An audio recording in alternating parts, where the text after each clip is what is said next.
पहला क्वेश्चन है कि दिए गए विकल्पों में से संबंधित चुनें। जैसे ये एनालॉजी का क्वेश्चन है, इसमें दिया गया है 618 है, ठीक, 207 है और 486 है, क्वेश्चन मार्क है, ठीक। तो इसमें क्या होगा, तो हम देख रहे हैं कि अगर इसमें कैसे करके पहले प्राइम नंबर देखते हैं, ठीक है, प्रेफरेंस है ये। उसके बाद क्या स्क्वायर या क्यूब देख लेंगे, ठीक है। उसके बाद क्या हो गया, मल्टीप्लिकेशन देख लेंगे या डिवीज़न देख लेंगे, फिर एडिशन सब्ट्रैक्शन, ठीक है। ये प्रेफरेंस है चेक करने का, ठीक। तो यहाँ देखते हैं, अगर हम ऊपर से नीचे चलेंगे तो एक टाइप से अगर हम 3 से इसको डिवाइड कर देते हैं तो ये लगभग देखिए 207 के नज़दीक आ जाता है, ये देख के पता चलता है। तो हम क्या करेंगे इसमें कि 618 को क्या करेंगे 3 से डिवाइड करेंगे, तो आप देखिए कितना आ जाता है 206 आ जाता है। अब 206 में क्या करेंगे प्लस 1 जब कर दिए तो 207 आ गया, ठीक। सेम इसी तरह इसको करेंगे 486, इस भी 3 से डिविजिबल है, तो 16 3 48 और 3 दूना 6, और इसमें अगर प्लस 1 करेंगे तो कितना आ जाएगा 163 आ जाएगा, ठीक। और 163 इसका करेक्ट आंसर और आंसर ऑप्शन में है भी, इसलिए ऑप्शन नंबर जो बी है वो मेरा क्या होगा, करेक्ट आंसर होगा। नेक्स्ट कर रहा है कि जो लूप संख्या है वो क्या होगा, क्वेश्चन मार्क के जगह पर क्या होगा। तो ये मेरा क्या है, क्वेश्चन मार्क के जगह में क्या होगा निकालना है। तो इसको हम रो वाइज भी सॉल्व कर सकते हैं या कॉलम वाइज भी सॉल्व कर सकते हैं, लेकिन आप देखिए कि लास्ट वाले जो कॉलम है उसमें बड़ा नंबर है, ठीक है, इसलिए हम इसको क्या करेंगे, रो वाइज करेंगे। तो हम क्या करते हैं इसमें, जैसे देखिए 3 गुना 4 कर देते हैं, कितना हो जाएगा 12, और 12 में क्या करेंगे इसका दुगुना ऐड कर देंगे, 3 गुना 2 हो गया कितना 18, ठीक। उसी तरह यहाँ पर करेंगे 5 गुने 7 35 और प्लस क्या कर दिए 5 दूना 10 ऐड कर दिए, तो कितना हो गया 45 हो गया। ये तो हमको फॉर्म मिल चुका है, फॉर्मेट क्या होगा। उसी तरह 4 गुना क्या करेंगे 5 और प्लस 4 गुने 2 हो गया 8, तो 20 प्लस 8 कितना हो गया 28, तो 28 इसका करेक्ट आंसर होगा, जो कहाँ पे है, ऑप्शन नंबर सी में है। तो ऑप्शन नंबर सी इसका करेक्ट आंसर हो जाएगा। नेक्स्ट क्वेश्चन है कि अंग्रेजी वर्णमाला के श्रृंखला ए से जेड में कौन सा अक्षर पी के दाएं से 5वें के बाएं से 8वां अक्षर होगा। जब दाएं बाएं का क्वेश्चन रहा तब हम क्या करेंगे कि प्लस माइनस दोनों करना होगा। जैसे पी हो गया, ठीक है, इधर मेरा क्या हो गया राइट हो गया और इधर मेरा क्या हो गया लेफ्ट हो गया, ठीक है। यानी जब भी हम आगे बढ़ेंगे तो एडिशन होगा, और जब भी पीछे हटेंगे यानी कि किसी भी इससे अगर पीछे होंगे यानी दाएं तो बाएं तो इधर होगा ना, ये हो गया बायां और ये मेरा क्या हो गया दायां। तो दाएं में आगे चलना होगा और बाएं में पीछे आना होगा। तो क्या पहले बोल रहा है कि दाएं से 5वां या 5वां दाएं चलना होगा, यानी कि दाएं चलने के इससे आगे बढ़ेंगे +5 हो गया। अब हमको क्या करना होगा, वहाँ से फिर पीछे आना होगा, यानी बाएं आना होगा कितना 8वां, तो पीछे आने के लिए -8 करेंगे। तो अगर इसको ऐड करेंगे तो P -3 हो गया, ठीक है। P का जो मेरा वैल्यू होगा वो कितना होगा 16 होगा, पोजिशनल वैल्यू, और -3 कर दिए कितना हो गया 13, और 13 किसका होता है M का होता है, यानी इसका करेक्ट कौन सा होगा, option number B is the correct answer.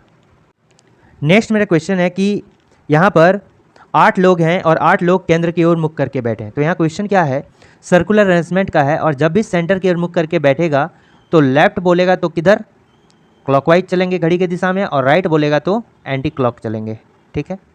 ये याद रखना, घड़ी के दिशा में और घड़ी के विपरीत दिशा में। जब भी बायां कहेगा तो घड़ी के दिशा में, और जब भी दायां कहेगा तो घड़ी के विपरीत दिशा में। तो यहाँ क्या बोल रहा है कि ई और जी हमेशा एक दूसरे के निकट बैठते हैं, ठीक है। तो 8 लोगों की जगह बना लेंगे हम, ठीक है, और सभी लोग चूंकि केंद्र की ओर मुख करके बैठे हैं, ठीक है, तो सभी लोग जो है केंद्र की ओर मुख करके बैठे हैं।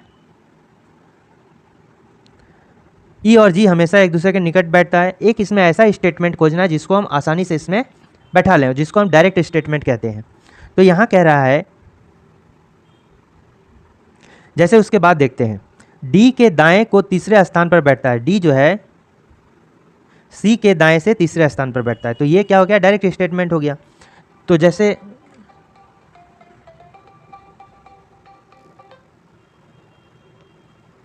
जैसे हम यहाँ पर मान लेते हैं सी दे दिए, ठीक। अब सी के कहाँ चलना है, दाएं चलना है। दाएं मतलब एंटी क्लॉकवाइज डायरेक्शन में कितना स्थान चलना है, 3 स्थान चलना है। 1 2 3, 3 स्थान चलने के बाद तीसरा पर कौन बैठता है, डी बैठता है। सी के दाएं तीसरा, 1 2 3, तीसरा पर डी बैठ गया। उसके बाद क्या हो गया, और डी से रिलेटेड कहीं स्टेटमेंट है। नीचे देखते हैं कि एच जो है डी और सी का पड़ोसी नहीं है। सबसे नीचे का स्टेटमेंट है एच जो है डी और सी का पड़ोसी नहीं है। इसका मतलब क्या हो गया, एच यहाँ भी नहीं बैठेगा, एच यहाँ भी नहीं बैठेगा, एच यहाँ भी नहीं बैठेगा और एच यहाँ भी नहीं बैठेगा। एच का सिर्फ ये 3 स्थान, ये 2 स्थान एच का हो गया। एच के बाएं को दूसरे स्थान पर बैठता है। एच के बाएं से दूसरे स्थान पर कौन बैठता है, एफ बैठता है, ठीक है। एच के बाएं से दूसरे स्थान पर कौन बैठेगा, एफ बैठेगा। अगर हम एच यहाँ दे देते हैं तो बाएं चलते हैं यानी कि क्लॉकवाइज चलेंगे, तो यहाँ तो जगह भरा हुआ है, एफ तो नहीं दे सकते, तो मेरा एच कहाँ होगा, यहाँ हो जाएगा। और यहाँ से बाएं चलेंगे तो एफ मेरा कहाँ होगा, यहाँ होगा, ठीक है। अब उसके बाद अगर देखते हैं सी कभी भी ए के अगले स्थान पर नहीं बैठता है, जबकि डी कभी भी जी के अगले स्थान पर नहीं बैठता है। सी जो है कभी भी ए के अगले स्थान पर नहीं, यानी कि ए के नेक्स्ट जो है कभी भी सी नहीं बैठेगा, है कि ए यहाँ पर नहीं बैठा सकते, जी यहाँ पर नहीं बैठा सकते, ठीक। ई और जी हमेशा एक दूसरे के निकट बैठते हैं। ई और जी जो है एक दूसरे के निकट जो है हमेशा बैठते हैं। अब देखिए जगह तो नहीं है, 2 एक स्थान पर एक साथ बैठाना है, तो यहाँ पर ए नहीं हो सकता है और यहाँ पर क्या होगा, तो यहाँ पर ए नहीं हो सकता है, ई तो हो सकता है, ठीक। और उसके साथ क्या कह रहा है कि जी, और यहाँ पर हम क्या देंगे, जी देंगे, लेकिन गलत हो जाएगा क्योंकि जी कभी भी डी के अगले स्थान पर, डी कभी भी जी के अगले स्थान पर नहीं बैठेगा। जी यहाँ देंगे तो दिक्कत होगा। और ई और जी जो है हमेशा क्या बोल रहा है, निकट बैठता है। तो हम क्या करेंगे, इसको रिप्लेस कर देंगे, यहाँ ई दे देंगे, ठीक है। यहाँ ई दे दिए और यहाँ जी दे दिए, ऐसे तो कर सकते हैं, ठीक है। ई और जी दे दिए। अब बचा कौन, यहाँ 2 जगह बच रहा है और कोई स्टेटमेंट है। एच जो है डी और सी का पड़ोसी नहीं, ये भी हो गया। यहाँ क्वेश्चन में कह रहा है ए और डी के बीच में कौन बैठता है, ए और डी के बीच में कौन बैठता है, ठीक है। अगले स्थान यानी ए जब यहाँ नहीं बैठेगा तो यहाँ भी नहीं बैठेगा, ठीक है। तो ए मेरा कहाँ बैठ गया, यहाँ बैठ गया। बच कौन गया, बी बच गया, बी को हम यहाँ बैठा दिए, ठीक है। ये मेरा स्टेटमेंट हो गया। अब ए और डी के बीच में कौन बैठता है, ए और डी के बीच में कौन बैठता है, यहाँ पर एफ बैठता है। तो ऑप्शन नंबर जो बी होगा मेरा करेक्ट आंसर होगा, ठीक है। कौन सा होगा, एफ होगा। क्वेश्चन है कि 8 व्यक्ति हैं अव्यवस्थित रूप से वृत्ताकार पथ पे जो है एक दूसरे के सामने बैठते हैं। तो यहाँ पर इनडायरेक्टली कहा गया है कि ये जो है टूवर्ड्स द सेंटर कहते हैं, यानी केंद्र की ओर मुख करके बैठते हैं।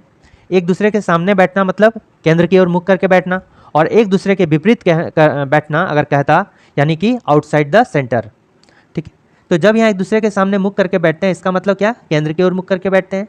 और हमने जैसे जानता है कि क्लॉकवाइज कब होगा, जब हमको लेफ्ट घूमने कहेगा यानी कि बाएं घूमने कहेगा, और जब भी हमको एंटी क्लॉक घूमना होगा तो कब, राइट जब कहेगा यानी कि जब भी हमको दाएं कहेगा, ठीक है। तो इस केस में मान लेते हैं एक सर्कल है और सर्कल में जो है 8 व्यक्ति है, 8 व्यक्ति का जगह हम बना लिए, ठीक। वाई जो है क्यू और आर के ठीक बैठा हुआ है बीच में, ठीक है।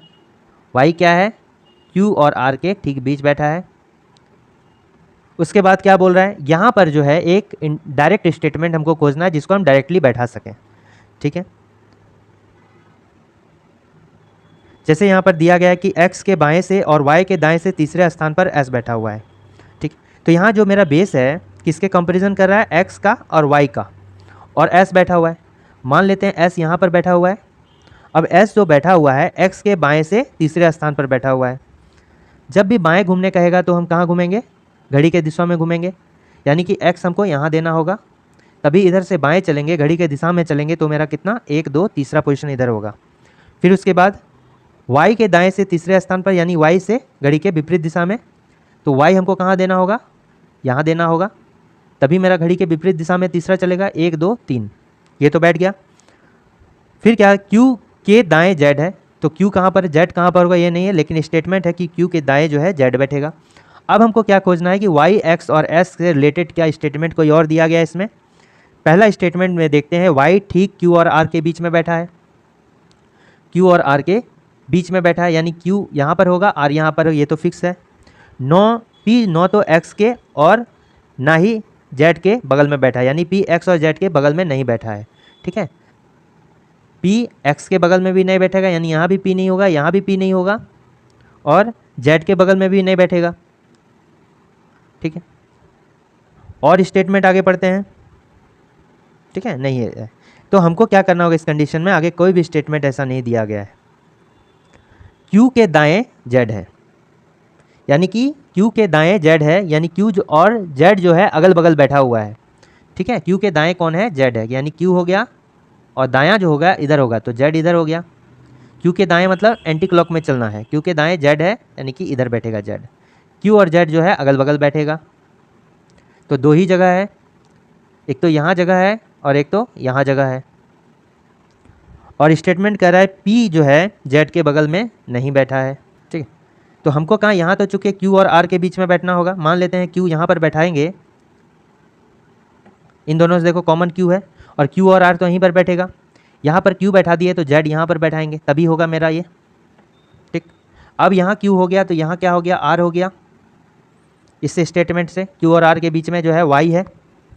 ठीक, पी यहाँ नहीं बैठेगा तो पी कहाँ, यहाँ बैठेगा। बच गया कौन, एक बच गया, डब्ल्यू। डब्ल्यू कहाँ बैठ गया, यहाँ बैठ गया। तो मेरे क्वेश्चन में क्या कर रहा है कि एक्स डैश के बीच में बैठा हुआ है, एक्स जो है आर और डब्ल्यू के बीच में बैठा हुआ है। तो डब्ल्यू और आर कहाँ पर है, ऑप्शन नंबर बी में है। डब्ल्यू और आर के बीच में कौन बैठा हुआ है, एक्स बैठा हुआ है। ठीक है, यदि सानू को क्या लिखा जाता है, एक नंबर है 3969। ठीक है, तो एक बात है कैसे करके इसका कोडिंग किया गया होगा, इसके जो पोजिशनल वैल्यू है उसके अकॉर्डिंग इसको कोडिंग किया गया होगा। पहले पोजिशनल वैल्यू लिख लेते हैं, 19 हो गया, एच का 8 हो गया, ए का 1 हो गया, ये 14 हो गया, 21 हो गया। अगर हम इसको गुना करते हैं, जैसे 19 8 152 हो गया और इधर हो गया, इसको गुना करेंगे तो 3 डिजिट का नंबर आएगा।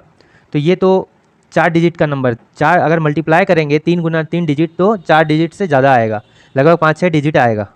ठीक है, तो ये तो पॉसिबल नहीं है। अगर हम इसको पहले ऐड कर लेते हैं, ठीक है, ऐड करने के बाद ये कितना हो जाता है, 19 + 8 कितना हो गया, 27, एक 28, 28 और इधर कितना हो गया, 10 हो गया, कितना 38, 8 4 42, 42 और 21 कितना हो गया, 63 हो गया। ठीक है, अब देखिए 63 पर इसका स्क्वायर कर देते हैं तो मेरा कितना आ जाता है, 3969, यानी ये फॉर्मेट होगा। तो उसी तरह हम क्या करेंगे कि TAPLG, ये हो गया 20, 16, 12 और ये कितना हो गया, जी का हो गया 7। तो कितना ऐड करेंगे तो कितना हो, 20 + 1 21, 21 और 10 कितना, 31 और 6 37, 37 और 7 अगर इसको ऐड कर लें तो हो गया कितना, 44, 44 और 10 54 और 2 हो गया 56। ठीक है, अब 56 पर स्क्वायर कितना होगा, 56 पर स्क्वायर कितना होगा, 6 36 का 6, हाथ में रहा 3, 6 पंचे 30, दूना 60 और 3 हो गया कितना, हो गया एंड में 6 25 और 6 कितना हो गया, 31। ठीक है, तो मेरा आंसर कितना होगा, 31 36, option number A is the correct answer. ठीक, ये एनटीपीसी में पूछा गया सवाल है। क्वेश्चन में दिया गया है कि लूप संख्या का पता लगाएं, तो इसको हम रो वाइज भी सॉल्व कर सकते हैं और कॉलम वाइज भी सॉल्व कर सकते हैं। इसको एक पता लगाने का ये एक मेथड होता है यूनिट डिजिट। ठीक है, यूनिट डिजिट से हम देख रहे हैं हमको लास्ट में क्या आना, चूँकि ये लास्ट कॉलम में बड़ा नंबर है, हमको रो वाइज ही सॉल्व करना पड़ेगा। तो क्या है कि लास्ट में मेरा कितना है, 7 है।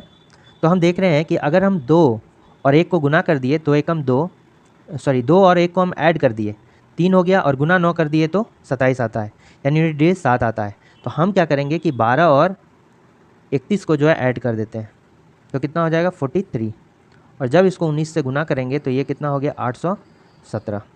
तो सेम इसमें करेंगे 33 और प्लस हो गया 48, ऐड किए तो कितना हो गया 8 3 11, 4 3 7 1 8, और इसको गुना कर दिए कितना से, 48 से, 12 से, जब 12 से गुना किए तो कितना हो जाएगा मेरा 972, ठीक है।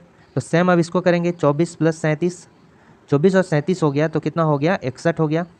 और 61 को जब 17 से गुना करेंगे तो कितना होगा, गुना करके 61 को जब 17 से गुना करेंगे तो कितना होगा 17 एकम 17 के साथ हाथ मेरा 1, 17 चौका 102 और हो गया 103।